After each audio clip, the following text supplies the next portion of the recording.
What's up, cats and dogs? The boys are back, and it's a different one this week because even I turned 30, Joe. We're both in the mid-30s, and I must say, I've definitely noticed it.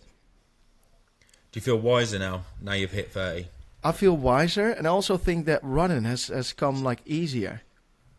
Just wait until you get to 35, mate, and you'll be worried about your knees, your back when you're trying to get to sleep. Like, it's a downward spiral from there onwards, trust me. I was thinking exactly a year ago, we were on a training camp in Font-Romeu, where you still are. It's like you never left. And I remember we had a episode called Chicken Game Strong. Your dad was out there, he was cooking, and we were eating chicken 16 times a day. What has your nutrition been like? We've had a lot of chicken, mate, especially when my dad was here. God, I was writing it down at the start. But burgers. Yeah, burgers. We've had burgers a few times recently, but at the start, chicken was that was big, mate. But it worked last time, so you've got to just stick to it. I think us Brits like chicken. Have you got any highs and lows from last week from training? Yeah, we've got a few. Although I would say about the nutrition, though, now my dad's gone, we're stuck on the beans on toast now. So it's got taken a depressing turn. Yeah, I smashed a massive breakfast today. Massive. We accidentally. Well, that was a story. We accidentally messed up, and Jackson, who sat next to me, is the only one that can talk French. So he ordered the breakfast, and I don't know what happened, but something seemed like it got lost in translation, didn't it? And we thought there was one bit of bread it was going to come with, but each one came with 2 slices of bread, salmon, avocado, eggs, cheese, and I ended up getting 2 of them. So I had like 4 rounds of bread, loads of salmon. But Lewis reckons it was like 2 avocados, a kilo of salmon. And but yeah, managed to polish it all off. Like you would have been. It was impressive and disgusting at the same time. Jackson couldn't last one. He couldn't even finish one breakfast. No, I couldn't eat one, and Joe had 2 plus juice, 2 coffees. I've told it many times on the podcast. He can eat a lot of food. I've never seen anything like it. He can eat. He stole all my food last time. I think John just kept up easily with. He could have probably beat Joe if he had to. John from the Wirral Us Brits, we're used to living on an island. You have to take whatever food you can get because you don't know if there's going to be a famine next year. But what's this? This sounds like a pretty Amsterdam kind of breakfast. Salmon, avocado, and toast. Where did you order this in Font-Romeu? Because it's pretty. Nordest Cafe, mate. You know the one where we went before when it was raining. We're in Spain, though. Yeah, we were in Spain. Yeah. Oh, okay. Yeah, I remember. Yeah, in Spain. That makes sense. Apparently, I've heard there's a decent cafe in Font-Romeu now where you can get a decent flat white and stuff from. Okay. I'm going to check it out. You haven't been there yet? No, I only found out about it today. So I'm going to check it out and see what it's like. Pictures to be confirmed. All right. And feed me some of the lows then. Because a big breakfast doesn't sound like it's been hard on camp. God, I can't really think of too many lows, really, off the top of my head. You've been firing on all cylinders every day, pretty much. Have you got any lows? Well, when I got here, it was pretty much low for 5 days. Oh, yeah, you felt rough, didn't you? Yeah, I was wrecked I was sick and the 6-hour time change or 7. And the time change just got me. Like, it took me almost a week to recover. So that was a bit tough. But now it's all highs. It's getting better from that. For the people who are wondering, we've got a couple of guests on the show. They're Jody's roommates. One of them is Jackson Laundry, training for 70.3 Worlds, if I'm not mistaken. And they are going to give us some of the insights today. But sorry, go on in. Yeah, I guess I'm not too popular on this channel after 2021 Collins Cup incident. What was that? Remember that, Tom? Oh, yeah.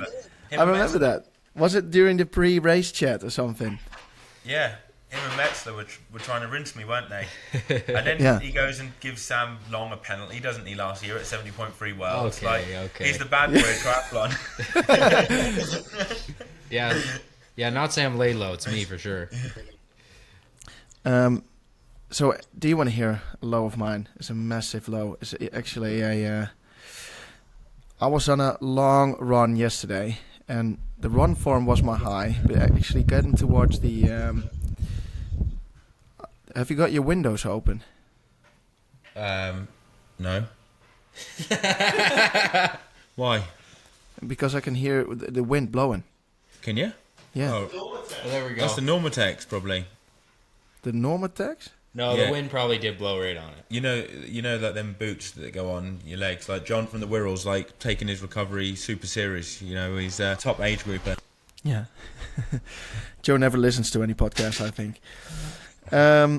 Anyway, I was going on a long run yesterday. Had a spicy little session, and I had support on the bike journey. My support was the gal that I'm dating, and she was up for a 30k night hawk. So the first 15k were just steady. The sun was going down. It was all pretty romantic. I was feeling like good and strong. Then I locked in 15k's of tempo. And then towards the end, I was about 27 or 28. I think it was 27 k's in, 26 and a half. And all of a sudden, I felt this in my stomach. This. Oh my god! But before I went to like the farm with a mate of mine, and we downed like a kilo of cheese. So I knew it was the cheese that was playing on my stomach. So I think 300 meters after that, I was pouring with sweat, and I said, I gotta go somewhere. But we were literally running into Amsterdam in like the city center, and she was like, "What are you talking about?" I said, "Number 2, and it's really, really bad." And she was like, "Oh, can't you just hold it in for 3.5k? You can hold it in, right, for 3.5k." But she didn't understand that if you have got to go, you've got to go, right? Yeah, 100%. So I managed to squeeze it in for another like a k and a half, and I was literally at my house. But she was like, "Well, you're not going to wimp out for at 29k, you're going to do 30, are you?" So I was like, "I am going to do 30, but I was literally pouring with sweat." She was like, "Can't you hold it in for another k?" I literally went inside, ran to the toilet, and then went back for another k. But she didn't understand what's going on with a runner's tummy. So she made you do another K as well after you just stopped at 29k. She made me Literally. do another k after I went to the toilet. Yes. This is a keeper. But literally for 3.5k's, she was completely starstruck why someone can't hold something in for like 12 minutes. How did you manage to hold it in for another 12 minutes? Like, what did you do? Because when it goes with me, I would never be able to. It was hold about 9. I was at some point walking like a crippled old dog, and I was pouring with sweat, and sometimes I was even grunting. Like you get these stomach attacks, like oh, that you feel like it wants to run faster than the pace that you're going at, but then down your pants. Oh my god! And Yeah. what was the cheese that you had when you said you downed it? Like, it wasn't like one of them like things that you put, like, you know, where you dip stuff in, like to put on the cheese. Was it something like that, and you just drank it? Like, No. It's like a massive cheese splatter with like 7 different kinds of cheese. In total, something like 500 fine grams. dining. The lifestyle athlete lives the dream, doesn't he? It wasn't Like, fine dining because it was only with a glass of milk, but it was a cheese tasting. And you went there with you fed some of the animals, didn't you? I saw on your Instagram, the goat. Like, you were giving him some milk, weren't you? I was feeding the goat, the pigs, and the chickens. But So haven't got a child yet, but you're practicing with the animals at the farm. I did. What did you think of my run? I was quite impressed when I saw that. 30k, wasn't it? Left at like gone. What was it, like 8:20 at night? I thought, Yeah. wow, that is like. First of all, I thought that's commitment, and then secondly, I thought, why did he leave it until like gone tea time before doing a 30k run? And then I thought, I bet he slept like shit after that, because like you must have woken up during the night. You must have took ages getting to sleep, surely. Like, what was it like? I will break this question down in 3 questions. One is, why so late at night? Well, I was in some sort of mini K-hole for a couple of days. Thursday felt complete shit on the bike, so I had to turn around after like 2 hours. Then on Friday felt shit on the bike and run, but I had a great session in the pool. Then on Saturday, I had probably my lowest of lows on the bike as well, especially mentally. Like, I don't know why, but my body just didn't want to go. And I was like, fuck, I've got the Ironman in 2 weeks. I don't even know if I can ride for 2 hours at this pace. Did 4 by 10 minutes at 340 watts. That maybe doesn't sound like you're feeling not fit, but for somehow physically and mentally, I don't know. I sat at a gas station for 45 minutes in the sun, just downing 2 Red Bull and thinking how I'm going to finish this right. I wanted to do 170k. I did 110. The next day I woke up rough as anything, so I thought like, I can't do a 30k run now. And I had an appointment at the goat cheese farm, so I went over there, smashed a load of cheese, and then in the evening I was like, I need to do this big run. So that I ended up doing it 30 So basically, is your missus as well? Is she like your coach? Because you said like she egged you on and to do it. Is she like thinking, God, like he's supposed to be doing an Ironman in 2 weeks. Like I need to get him in some sort of fitness. Like, and is she just like forcing you to do these sessions? No, not at all. No, I just asked her in the morning if she wants to join me on the bike. She was like, all right. She said how far, and you said 30k, and then she's like holding you to it. Like you're definitely doing 30k because you told me it was 30k. Yeah, that was what it was like. And then the loop ended up being around 29, and she was like, "You're not going to chicken out at 29, are you?" Bloody hell! On a Sunday night at 10. Yeah, 10 at night as well. Coming from the started running in April with 5-minute K pace for like 25 minutes after being off for months and months. I was actually quite surprised yesterday that I ran those splits. So that is a high for me. What splits did you do for the 15k? Because I just saw the picture what you posted on Instagram. I haven't seen the full-on data, but I saw it was quite fast. It was like 4:05 for the whole run, wasn't it? K pace. So I saw it was a pretty tasty average. So the first 14k, 15ks were like between 4:35 and 4:15. And then from 16 to like 30k, it was between 3:39 and 3:51. That's not bad. And you're supposed to be a swift, and your strength's supposed to be the swimming. Sorry? Your strength's supposed to be the swimming. You're turning it round now, aren't you? Well, it's always different on race day, isn't it? But anyway, what's your camp been like? What was the spiciest session? What was the spiciest session, Jackson? What was it? What do you reckon? Oh man, I probably First of didn't all, even do the spiciest session. For everyone at the house that's staying at the house right now, are you like almost always training together, or is everyone doing their own thing like a classic triathlete? Who is making John compromises and who is Joe doing their own thing? And Lewis do all the training. I do most of it, but everything I do that I do hard, I do with them, and then I just skip some stuff because these guys are animals. And Mark's been more 50-50. He's been a little more on his own schedule, but we've been all together for some of it. So it's been pretty good to have. Like, I'll just be like, okay, Joe, what are you doing tomorrow? And he tells me, and I'm like, all right, I'll do that. Or I'm like, I will not do that. I'll rest. That's the two options. Do you think that he's doing a lot of efforts on the bike? I know he's doing a lot of efforts on the bike. Every day he's like, oh, I'll just go for this KOM. It'll be fine. It won't be that hard. We'll just fucking pace line it at threshold, and then it's like above threshold, and it's 13 minutes. And every downhill 600 blocks. Yeah, every downhill they're going for the KOM. I'm just like, see you later, because I suck at the downhills. So they wait for me at the bottom, though. They're nice. Have you been practicing your downhill skills on Zwift in America? I have, yeah. It hasn't been working too well. I don't know why, but he's one of these Americans, Tom, and that rides on Zwift nearly every ride. Nearly every ride of his back home is indoors. Yeah, about 80 to 90%, I would say. Yeah. Is it because it's just really dangerous where you live? That's part of it, but most of it is just it's easier, and it's easier to get the sessions done the way they should be. And there's not beautiful mountains to ride in. You're just riding basic roads that aren't exciting in any way, so it's not that attractive to go out the door, I guess.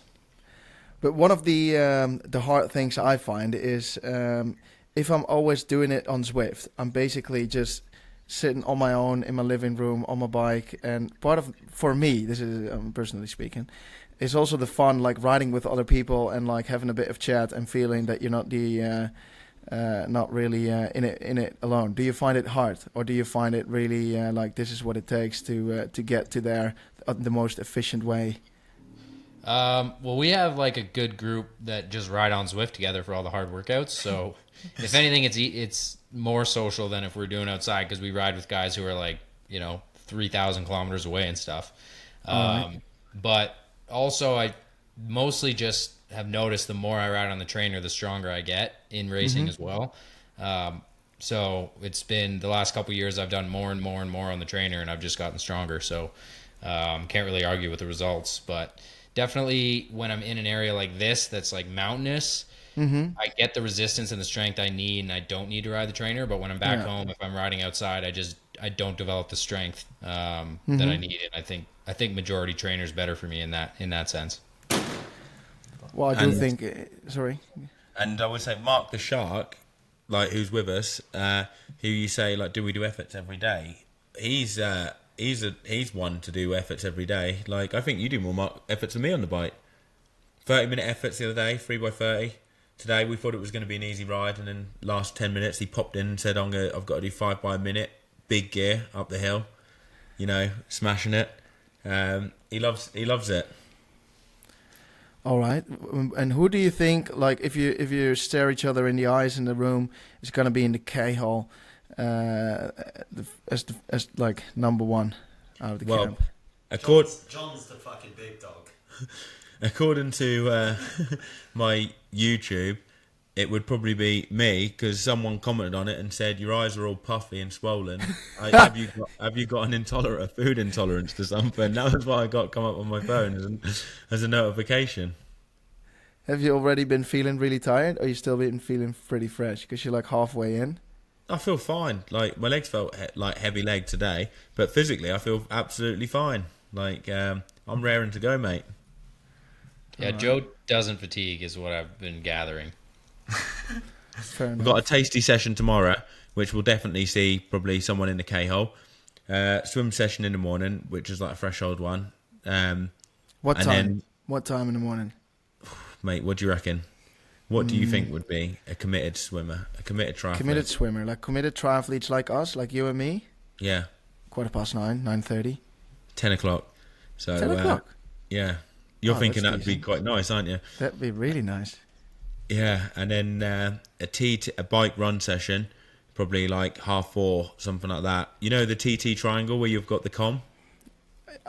Jody, I know that, of course, like no other. No, 2 laps around there, and then a run off the bike. So have a little gander on Strava afterwards, and you can see. Is them 2 laps around there? Is that going to be a Strava KOM attempt, or?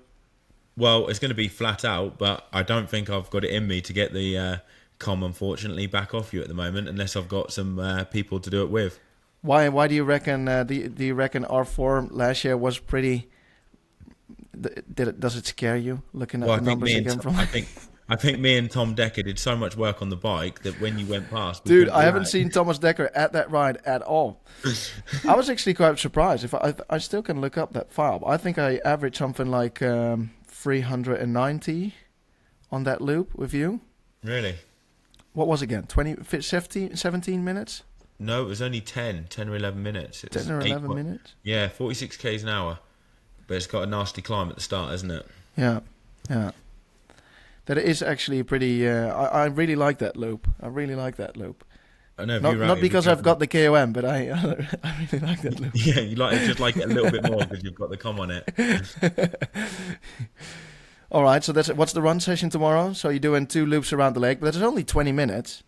Yeah, it's a 17.4 kilometer TT.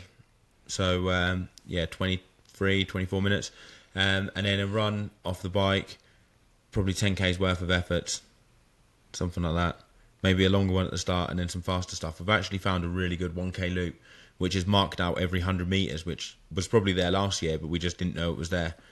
But that would have been awesome if we'd have known it was there. That's probably at the other side of the lake, isn't it? It is over the other side of the lake. Yeah, that's where we've been parking the whole time. But there's loads of stuff over there. So we're going to do the run off the bike round there. That'll be a good session. We're going to try and get these boys in 70.3 podium shape, where they can do the business in a week, in 10 days time after that. How long have you got now? Like just under 2 weeks? 13 days from now. 13 days. What do you reckon, Tom, they need to do to get their swimming up, since you've been doing quite well at that now, 54 minutes. Like, what do they need to do to be swimming like sub 27 minutes for the half? All right, so a sub 20. If you actually... what would you do if it was you and you were going for it and you wanted to swim 26 something? I was looking at my training peaks the other day, So what got me in peak 54-minute low Ironman shape. Now, mind you, Joe won an Ironman with a 53 high Ironman shape. So let's say we're equal on that. You're in the hunt for the win, aren't you? I'm in the hunt for a win. I've done a 300-watt bike in 2 races where I've done like 41.8 Ks now. I only need to run a 240 off the bike. That's the only thing I need to do. And I'll be banking multiple podiums. But anyway, we'll go back to that taper week. September, so this was 2 weeks before Almere. I did one 3.4K swim on a Tuesday. Then on a Wednesday, 1,000-meter swim. 1,000 meters? That's my kind of swim, that is. Then on the Sunday, I did a 3K swim. And then on race week, I did one swim on the Wednesday. And that was 1,200 meters, and that's it. So basically, start knocking the volume down now. You'd banked it all. You're looking at that thinking, I can't believe that's all I did, aren't you? Yeah, but I know that was what it was because I was in Italy at the Stelvio and there was no flip and pull there. And then the week after that was like race week, and I just couldn't be asked.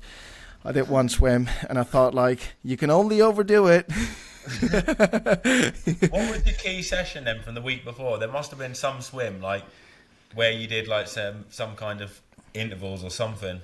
Yes, the key session was on Sunday, so it's a week before the race, and I think I did something like 10 by 200, and the splits were 305, 255, 301, 301, 250, 306, 3 minutes. It's not even impressive. It's not impressive at all, is it? Yeah, but you up your game on race day. You're a racing That's when snake. you shine bright like a diamond when you should. Mark's taking notes. I can see he's got his laptop up and he's like hearing the swim times and he's like, right, so 3 minutes. But with all shits and giggles, so you're probably the worst swimmer on camp out of the pros by far. Have they managed to give you any tips? He's not that much slower than me. What, 3 seconds per 100, we think? Probably, yeah, something like that, yeah. That's 2-3 shitloads. seconds. 2-3 seconds. Well, And then Mark's another probably 4 faster than me. when we did, what were you hitting the other day when we did that set, that 400, 4-1s, that one? I was doing 119s for the tempos and 115s for the thresholds. All right, and I probably averaged like 121s if you averaged them all out. But that is 117. long course pool at Long course altitude. pool at altitude, mate. Long course pool at altitude. We'll see. Tomorrow will be a good session because that day I was still pretty, jet lagged. But tomorrow we're doing like 2.9K a threshold. 2.9K with Max Stapley, who, by the sounds of it, is absolutely drilling it in the swim because he told us the times he hit for a session the other day and they were very impressive. So it's actually his easy swim, which is going to be probably pacing us for a threshold session. We should tell him what he did. He did 3100s on 130, right? Yeah. And they were alternating 104, 115. Is that right? 2 fast, 1 easy. Oh, it was only 1 2 sec- fast, 1 easy. Yeah, so it was like 2 hitting 64 seconds, 115. So we did 20 of them in 104 and 10 of them in 115. Yeah. Long course altitude. That's pretty. Yeah. I don't know if there's really anyone swimming faster than that. At 1900 meters above sea level. And what is he exactly doing that he's going that quick? Well, we'll find out tomorrow. Yeah, by the end of tomorrow, Joe and I will be also swimming that fast because we'll just watch him and we'll be like, oh, it's just that. That's easy. And then we'll do it. I did actually have a good burn up, didn't I, with the paddles and fins. Yeah, dude, you always have good burn-ups with all your equipment. Paddles, fins, pool buoys, you even wear like a helmet, I don't know, but in the end, on race day, is It depends, mate. What do you reckon? 50 meters I did with paddles and fins from a push off the wall. you sound like a water magician with all your gear. What do you reckon, mate? What do you reckon? A 50 meter with all the flipping gear you got? All the gear, all my fastest tools. Did you also wear your snorkel? No, I didn't use the snorkel for it. Okay. 50 meters, 25 seconds. For a push off the wall. Did you say 25 seconds. Oh, you That's got it. exactly right. How the fuck did you know that? I'm just guessing. I was hoping you were going to say that's 28. I was looking you in your puffy, tired eyes. I've got an intolerance apparently. And someone also commented on there and said he needs to put his bike seat up by at least 5 centimeters. Way too low. 5 I centimeters. thought he said 5 centimeters. I thought, Jesus, like normally like 5 mil you'd notice. But 5 centimeters. I need to put my bike seat up by 5 centimeters and work and try and find out what my intolerance is. Like, What do you reckon you have got to pick up this week in order to perform well in Nice? Because if I may remind everyone, I did Ironman Nice with Joe a year ago for a stag party, and I saw a fucking ghost on the top of the mountain when I arrived there. mate, that was the other way round. It was me that saw the ghost. I was waiting up there for you, and I've never seen you look so bad in my life. I was recovered when I got up there. Recovered? Like, you were already sitting there for 12 minutes because you 20 minutes, felt mate. ill. 20 to 30 minutes, mate. I sat there. I drank 3 bottles of water from the marshal, and he carried on. I was waiting, thinking, is Tom actually doing this, or has he stitched me up? Because I knew you were thinking before the start, I didn't want to do it. And for anyone that didn't know, I actually lent Tom my gravel bike, and he thought he was going to have road wheels, but we realised that we'd fucked up, that when we actually got the bike to him, the road wheels that we had on my road bike were incompatible with that gravel bike. So then he racked it in with the pro bikes, and the commentator was like, oh, and we've got a gravel bike racked here. Someone's doing the race on... And, But anyway, yeah. you were flipping sick on the mountain. I wasn't sick. I was boiling, mate. I'm a big unit, you know. Like, I was hot. Like, I was absolutely roasting. So what's going to change this year that's going to set you up to be in the mix with the 63 kilos kind of climber guys? Well, when you're heavier, you descend quicker. So that's one thing, I guess, in my favour. And it's not going to be so hot. It was the heat that killed me, mate. I don't know about you, but swimming in that wetsuit in boiling hot weather, that put me on the back foot from the start. Mm-hmm. Yeah, fair enough. What do you think? What do you think for that? Were you in a wetsuit for it as well? Yeah. I need all the advantages if I can get it. I can get. If I can swim in a wetsuit, I'll try and wear too. But all right. So you're not going to change anything in Font Romeu with regards to Nice? No, I'll keep it the same. I'm just going to do what I did before I raced Ironman Wales last year, because that was probably when I felt like I was in my peak fitness. So I'm just going to do the same stuff as what I did before that. Mm-hmm. And go for it. To be fair, when we raced Nice last year, I wasn't actually planning on doing the Ironman, and nor were you, were we? We just had to be in Nice for the start of my stag party, and then we kind of thought, actually, we'll give it a crack. And then we realised quite soon in the bike that was a very bad idea. It was like one of them memes, you know, where they go, it was at this point he knew he fucked up. That was what I felt like as soon as we got halfway up that climb, and there was no way. Is someone messing around with the microwave and food in the kitchen or something? Oh yeah, that is, yeah. Oh, does it? All right, fair enough. So you've got 2 weeks left, and you've got your 2 weeks with Laura, and then it's race day. Well, yeah, 1 week she's coming here for the last week, and then 2 weeks after that before race day. So I'll recce the course in Nice when I leave here and practice on it, because I want to practice on the descents and on the hills and stuff like that, because I think you know what it's like. Them descents are pretty sketchy, aren't they? Yeah. Yes. Yeah. Jackson had a massive crash in the 70.3 on that descent. Yeah, I can vouch for the fact that they are sketchy. In Nice? Yeah, that's how my shoulder got so mangled. I crashed at 2019 Worlds in Nice and needed 2 surgeries and everything to fix it. I still got a lot of metal left in my shoulder. Oh, shoot. Yeah, that is a pretty... Basically, it's just 2 massive climbs, isn't it? You've got that... just one massive climb and then a smaller climb, which feels like one big climb that never ends, and then the rest is just all descending, isn't it? It's a pretty weird course. Yeah, definitely. We've got John age grouper Supremo here. What's the insights from the camp then, John? Like, how have you been finding it? How have I found the camp? You never get an easy day, and it's always threshold. That's pretty much what I've come away with. Tell me where you've come from, mate. 5 weeks you've been training. I've come to the conclusion that you need to train longer than 5 weeks before getting invited to a training camp in Font Romeu with Joe. Would you say you're already tired then? Too tired? Yeah, I reckon I peaked in the first 2 days. Yeah, for sure? Downhill. Yeah, definitely. We did that good session, didn't we, after a few days? That was both our peaks on the bike, wasn't it? Yeah, I don't think I've recovered from that. John was on the front, drilling it, Tom, at the start. Like, Dude, I was thinking that. I remember a year ago, Thomas Dekker said to me, because we wanted to go, I think we were 4 days in, we had this massive climb coming up. I remember it was 38 degrees, and I wanted to do a tempo, and you wanted to do a tempo. And we started drilling it, and then he was like, why would you do that? You're here for 4 weeks. Just take it easy for the first week, and you can always smash it for 3 weeks. So I was like, yeah, you're right. And then I think you were there for 2 days or 3 days, and it was something like 30 minutes at 500 and gazillion watts and this and that. And I was thinking like, holy cow, they're going for it. And then I think a day after that, you did another spicy session. I think, to be fair, with that session that you mentioned with Thomas Decker, it was actually you that wanted to rip it up randomly on that climb, because he said something to me, and I said, I don't know, Tom's just pushing the pace. And he was the one that said that, and you were the one that was like, let's just go hard to the top of the climb. And I remember that day because we had my dad supporting us, and then we got onto another climb that was an absolute bitch, that was like fucking steep as anything. And I remember it actually said 43 degrees on the car. We were dying, we were running out of water. We thought it was going to be a 3.5, 4 hour loop. It ended up being nearly 5 hours. Yeah. Like, in 38 degrees. I know the exact route we did, and I was going to do it like out here. But that day when John was ripping it up, it was actually quite nice. It was only 14 degrees Celsius, so it was like being back home. It was really cold. It would have been a bit wet. You would have actually loved it. It would have been like Amsterdam in bloody springtime. Perfect conditions, wasn't it? Yeah. John was flying. We said we'll do the tempo, 330 watts.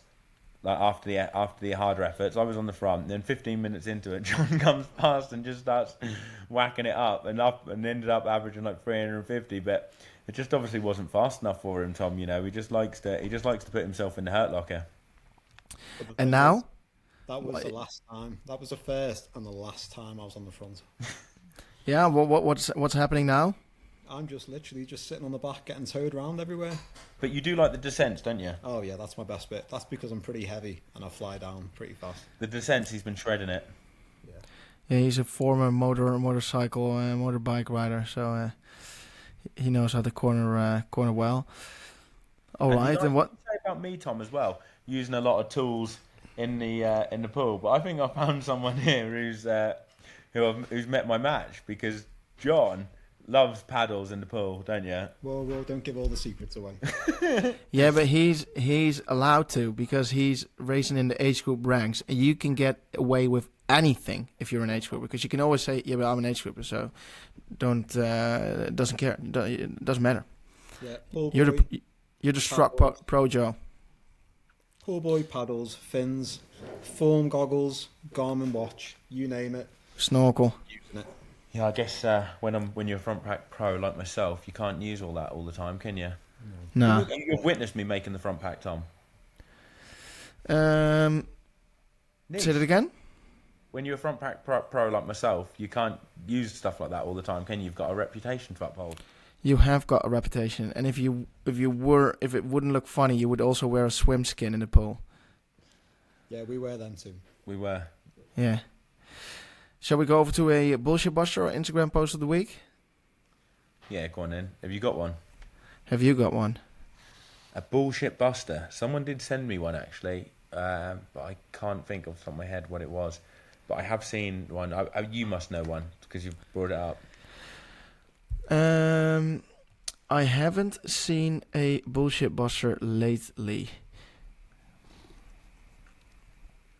Might have been also because I've had a busy week. I did see a very interesting post on Instagram though, and it was a guy who swam 50 meters and he broke the world record, and he's got no arms, and he did it head first, and he had to like go literally just by kick, but he doesn't do it all underwater, which would be quicker. He actually has to do like the same rules as normal swimming, so he can only dive 15 meters. Just literally got 2 legs and that's it, no arms. What do you reckon he does the 50 meters in long course? Yeah, I think it was something like, wasn't it 100 meters long course? Nah, it's 50, just one length. 50. 24? Oh God, come on, Tom, he's got no arms. Like, yeah, but it's a world record. He's literally just got normal legs, like, and no arms, like 24. God, give the guy some credit. Like, I was thinking like 40 seconds would be good. Yeah, but I mean, a dolphin is quick. Also got no arms. Yeah, he did 29 seconds. I thought that was like crazy fast. 29 something. All right, 29. Yes, all right. Yeah, no, it's fast. It's fast. It's all right, God. Since you've become a 54-minute swimmer, you've become so snobby with other swimmers. No, I've seen that video. It looks. I've seen that video. It looks flippin' rapid. Like, looks absolutely rapid because he goes like through the water like a fish, doesn't he? Oh my god, unbelievable! Like God, I'm thinking like he could probably put me away, and I've got two arms. Yeah, I know. But you're a 25-minute swimmer, 25-second swimmer. Yeah, with all my tools. Although I Yeah. didn't have a swim skin, so I could always improve in that area, couldn't I? Next night. Um. Alrighty, calling it a day. Yeah, well, dinner's ready, mate. We've got a big day tomorrow. 3 threshold sessions. Double threshold what used to be all the rage, but we're gonna step it up, aren't we, John? 17k time trial. Got me, Jackson, John, who's up for it. Hopefully Felipe, Mark the Shark. Hopefully we can get to do it. Although he does like following his coach's plan, doesn't he, John? He does. Who? Like Mark. But Mark- with all them boys, you should easily be able to get the KOM because we did it with a 2 No, up because we're last doing year. it individually, like a proper time trial. Oh, okay. I thought like a Like- chain gang. No, like a proper like TT. Like we could always do a bit of chain gang afterwards. We will depending on get the that feel. com before we leave. We will get that com. You've heard wise words here from John, the fastest electrician from the Wirral at Triathlon. I will be taking those gator skins off, and we will be getting that com before we go. Don't you worry about that. Yeah, well, I hope so. For We you. had one attempt after the first week, but it didn't work out well. What was it? Well, That was actually a bit of a low of the week, wasn't it? Like, how would you say it went? I think it was. We'd done some interval already, hadn't we? Was it with Lewis? We'd got here. Lewis had been here a few days. It was mine and John's first bike ride. We'd done some stuff. We felt all right. And then I said to John, let's just have a crack at the loop, shall we? Let's just see if we can get it. I think we could get it if there's all 3 of us do it. yeah, we've been here for a day, and we were getting used to the altitude, and then it was like, come on, should we do it? I was like, fucking hell, yeah, go on then. Well, let's give it a go. And then his power meter's not working on the bike, and he shot off, and I was on his wheel for at least 20 seconds, and then I looked down at my power meter and I thought 500 watts, and I was like, this isn't sustainable. And then I just literally, as usual, go to a blow, and then he was gone. And then I tried to catch him up, and then he's gone again. I looked behind and there was a bit of a gap, so I thought, I'll wait, because I'm not going to do it by myself, and plus, not that fun by myself, so I waited. And then John came past, 'cause I thought that was going to be, that was over, I thought that was it, we'd like given up. And John goes, go on, didn't you? He shot it. I'm like, oh, what? He's still up for it, maybe it is still on then. So we started pushing it, and then John fell off the pace again, and then it was like, I don't know, like we kind of just cruised round, but we were like, we just didn't have the legs to get it. We were like, actually, it's harder than what we thought, wasn't it, to get that? The Garmin was saying battery level low. Battery level low on the Garmin. And that was probably the body battery, wasn't it? Tom's body battery. He's smiling because he's thinking that he might survive a month of us being out here without taking that segment, and he's going to be so flipping smug if we don't get that off him. Yeah, but your dad's I'm just having a little look at the segment. Yeah, it's 10:48, so it's about 11 minutes. 11 minutes, 46.2 k's an hour. And my average heart rate was 170. That's like spicy. Yeah. Have you ever seen 170, Joe? Not very often, no. What was your power then, if you're looking at it now? It doesn't show. I think my power meter then didn't work on that loop that day. You just listened to the beat of your heart, didn't you? And it worked. Yeah. So, yeah, that's the plan for tomorrow anyway. Do a decent brick session. That will be a good session. Then Wednesday, not really too sure. We'll see if we're crippled after that. But no, something easy. Yeah, Definitely. which is not going to be easy. All right, fair enough then. I'm heading into my taper for IRONMAN Canada, Penticton. So what will the plan be then from now going to when you leave? Like, how long have you got until you leave? Is it 1 week from today? I'm leaving tomorrow. 1 week from tomorrow. So what will this be? You'll still be training pretty hard, won't you, for most of this week then? I want to do I think a spicy bike tomorrow. Not too long, but something like 3 hours with a couple of efforts. I'm thinking a couple of short ones into 30 minutes tempo, something like that. Then I'm doing a 30-minute run and a swim. Then on Wednesday, I want to do an hour run or 75-minute run with, I'm doing 6-minute repeats, 6 by 6 minutes at like 3:40-ish, 3:30-ish. So threshold. 3:30. So that sounds pretty decent. I also forgot to mention that some of the lads have been trying their luck with the ladies out here. Are they? Yeah. What lad with what lady? We can't disclose names on here, but unfortunately, it's not all gone swimmingly, has it, John? Like, you know, there's been a few rejections, been more than a few tears, the odd cuddle, and he's. We can say that this lad who's out here with us is very committed. Like, he doesn't take no for an answer, does he, on the messages? You know. No, but he listens to us. We've given him all the advice he needs.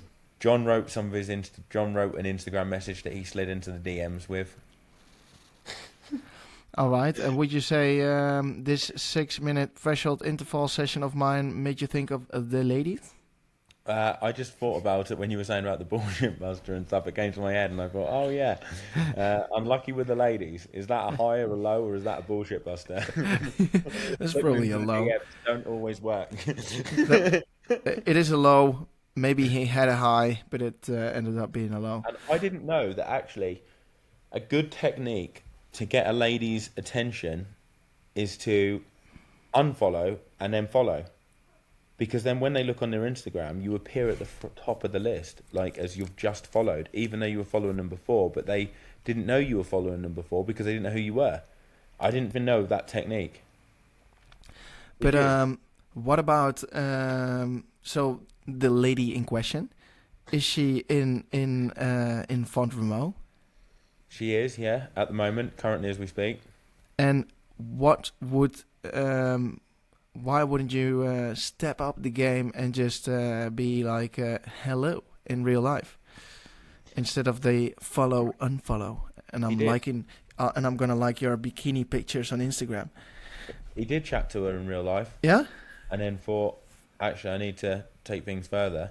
This is a good way to get some attention. And he did invite one other to a pizza, didn't he? True. Also, Tom, he did give her a big piece of German sausage.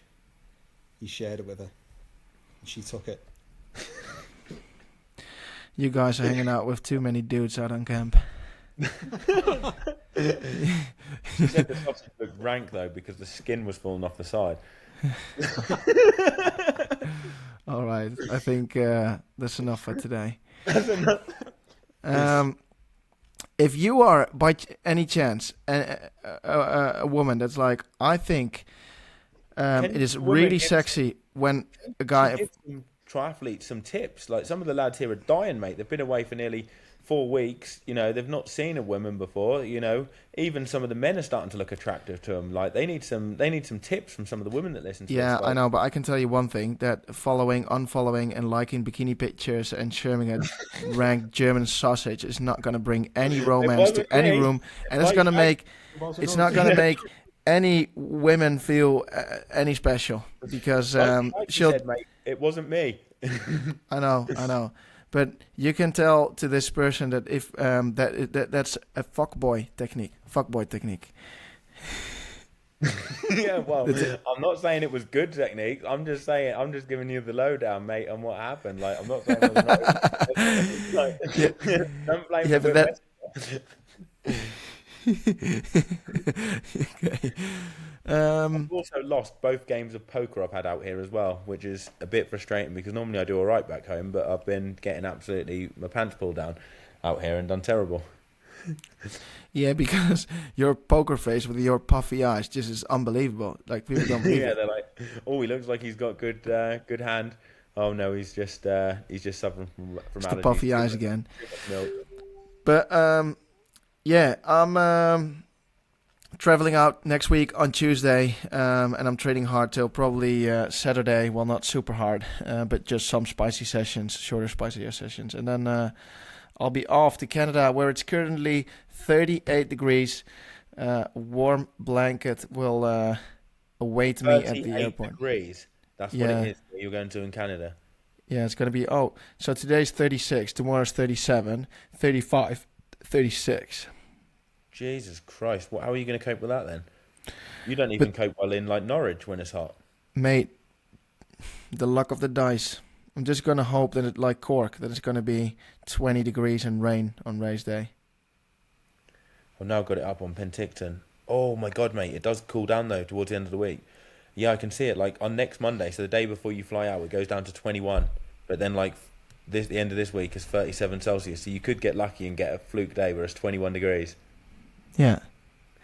Well, good luck to you. I hope you do, because I know the mozzarella is not going to be doing too well in 37 degrees Celsius. Looking at them 37 degrees on the screen, that has been there for a long time. I do think it's going to be a non-wetsuit swim. Oh, 100% it's going to be a non-wetsuit swim, yeah. So, mate, you've got big targets to live up to. I did 53 minutes, mate, non-wetsuit, you know. 53 high. I think that's a 54. It started with a 5 and a 3, so it was 53 something. And you can't tell me that if you just run 54, 59, you would not be saying that you're a 54-minute Ironman swimmer. Okay, that's true. Okay. Well, my 54 says hello. I'll see you soon. See you later, mate. All right, bye-bye.